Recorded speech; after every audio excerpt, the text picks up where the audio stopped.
پرانے وقتوں کی بات ہے کہ ایک بادشاہ کے پاس ایک انتہائی عقل مند اور دانا شخص آیا جس نے بہت سی دانائی کی باتیں بیان کی۔ باتوں باتوں میں اس نے کہا کہ ہندوستان میں ایک ایسا درخت ہے کہ جس کسی نے بھی اس کا پھل کھا لیا اور حاصل کیا، نہ ہی کبھی بوڑھا ہوا اور نہ ہی اس کو کبھی موت آئی۔ وہ آدمی تو یہ بات کر کے چلا گیا، مگر بادشاہ کے دل میں یہ خواہش پیدا ہو گئی کہ کس طرح اس درخت کے پھل کو حاصل کرنا چاہیے۔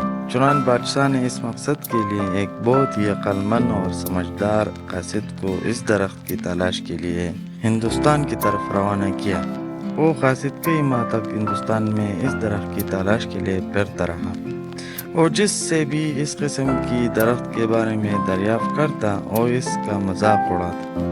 غرض یہ کہ وہ قاصد درخت کی تلاش میں مارا پھرتا رہا۔ لوگ اس کو بیوقوف اور پاگل سمجھنے لگ گئے۔ آخر ایک دن وہ اس تلاش سے تنگ آ گیا اور اس نے واپسی کا ارادہ کر لیا، کیونکہ وہ مایوس ہو چکا تھا۔ کئی سالوں کی اس کی محنت رہا گیا چلی گئی تھی۔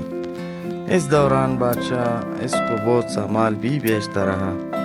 اب جب وہ تلاش سے عاجز آ گیا تو اس نے روتے ہوئے واپسی کا سفر شروع کیا۔ راستے کی منزلیں طے کرتے ہوئے اس نے ایک جگہ پر پڑاؤ کیا۔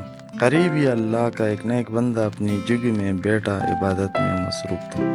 وہ قاصد اس بزرگ کی خدمت میں حاضر ہوا، اس سے اپنے لیے دعا کرنے کی درخواست کی۔ بزرگ نے اس کی طرف دیکھا اور پوچھا کہ تو کس مقصد کے لیے ادھر آیا ہے؟ کہنے لگا کہ فلاں بادشاہ نے مجھے اس کام کے لیے منتخب کر کے بھیجا ہے تاکہ میں ہندوستان میں ایک ایسے درخت کی تلاش کروں جس کا پھل ابھی حیات کا درجہ رکھتا ہے۔